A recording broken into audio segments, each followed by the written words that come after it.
Hello, welcome to the Mark Janard Show, the cybersecurity show. In this video, I'm going to go over 3 points that you need to consider in order to become invisible online. I'm talking about conceal your identity, be a ghost online. So without further ado, let's get right into it. We're going dark. So let us begin with encryption. Most web-based email services use encryption when the email is in transit. However, when some services transmit mail between mail transfer agents, also known as MTAs, they may not be using encryption, thus your message is in the open, right?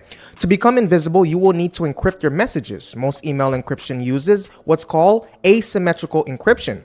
That means I generate 2 keys, a private key that stays on my device, which I never share, and a public key that I post freely on the internet. The 2 keys are different yet mathematically related. For example, Bob wants to send Alice a secure email. He finds Alice's public key on the internet and obtains it directly from Alice. And when sending a message to her, encrypts the message with her key.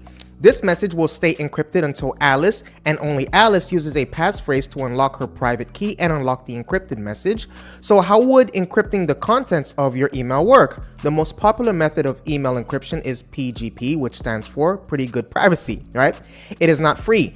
It is a product of the Symantec Corporation, but its creator, Phil, also authored an open source version, OpenPGP, which is free, and a third option, GPG, GNU Privacy Guard, created by Werner, is also free. The good news is that all 3 are interoperational. That means that no matter which version of PGP you use, the basic functions are the same. When Edward Snowden first decided to disclose the sensitive data he copied from the NSA, he needed the assistance of like-minded people scattered around the world. Privacy advocate and filmmaker Laura had recently finished a documentary about the lives of whistleblowers. Snowden wanted to establish an encrypted exchange with Poitras, except only a few people knew her public key.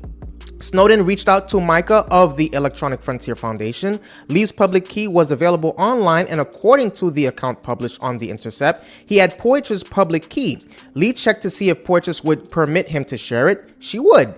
Given the importance of secrets they were about to share, Snowden and Poitras could not use their regular email addresses. Why not? Their personal email accounts contain unique associations such as specific interests, lists of contacts that could identify each of them. Instead, Snowden and Poitras decided to create a new email address.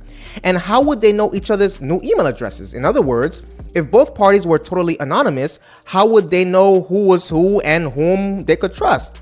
How could Snowden, for example, rule out the possibility that the NSA or someone else wasn't posing as Poitras' new email account? Public keys are long, so you can't just pick a secure phone and read out the characters to the other person. You need a secure email exchange. By enlisting Lee once again, both Snowden and Poitras could anchor their trust in someone when setting up their new and anonymous email accounts. Poitras first shared her new public key with Lee. Lee did not use the actual key, but instead a 40-character abbreviation or a fingerprint of Poitras' public key. This he posted on the public site, Twitter. Sometimes in order to become invisible, you have to use the visible, right? Now, Snowden could anonymously view Lee's tweet and compare the shortened key to the message he received.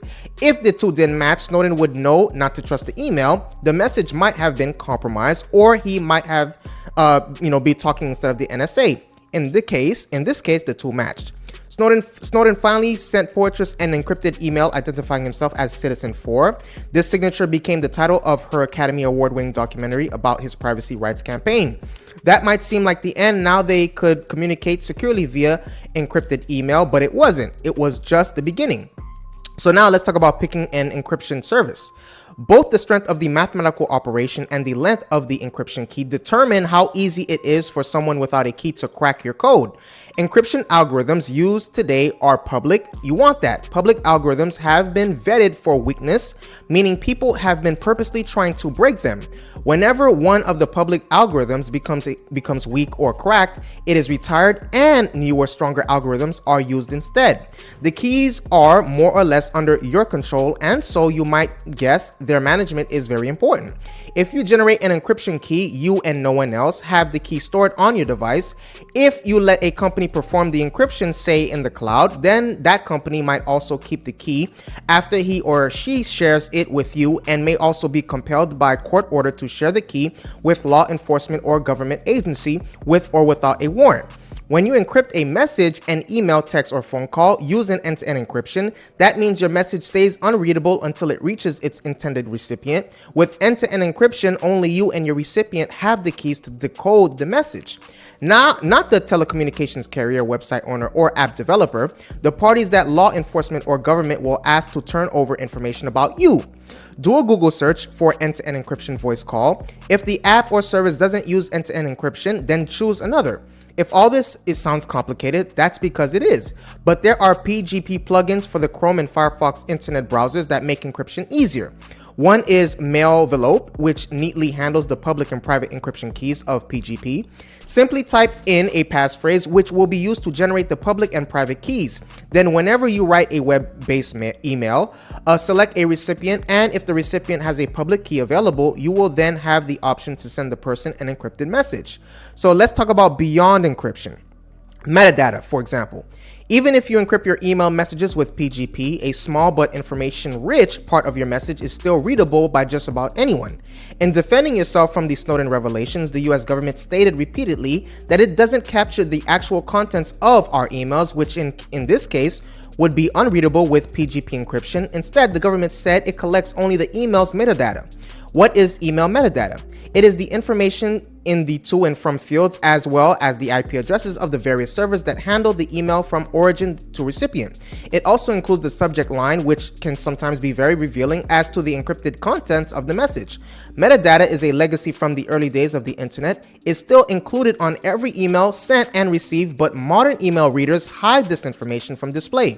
That might sound okay, since the third parties are not actually reading the content, and you probably don't care about the mechanics of how those emails traveled, the various server addresses and the timestamps, but you'd be surprised by how much can be learned from the email path and the frequency of emails alone. According to Snowden, our email, text, and phone metadata is being collected by the NSA and other agencies, but the government can't collect metadata from everyone, or can it?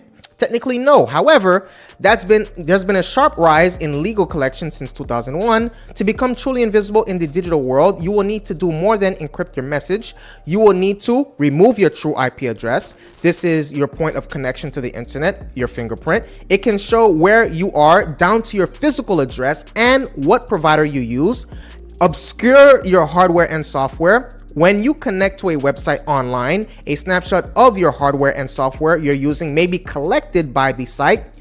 Defend your anonymity, right? Attribution online is hard. Proving that you were at the keyboard when an event occurred is difficult. However, if you walk in front of a camera before going online at a Starbucks, or if you just bought a latte at Starbucks with your credit card, these actions can be linked to your online presence a few moments later. To start, your IP address reveals where you are in the world, what provider you use, and the identity of the person paying for the internet service, which may or may not be you. All these pieces of information are included within the email metadata and can later be used to identify you uniquely. Any communication, whether it's email or not, can be used to identify you based on the internet protocol address that's assigned to the router you are using while you're at home, work, or at a friend's place. That's what I have for you today. Please take a moment to hit the subscribe button and the like button. Please take a moment to hit the subscribe button and the like button. I appreciate your viewership. See you in the next video.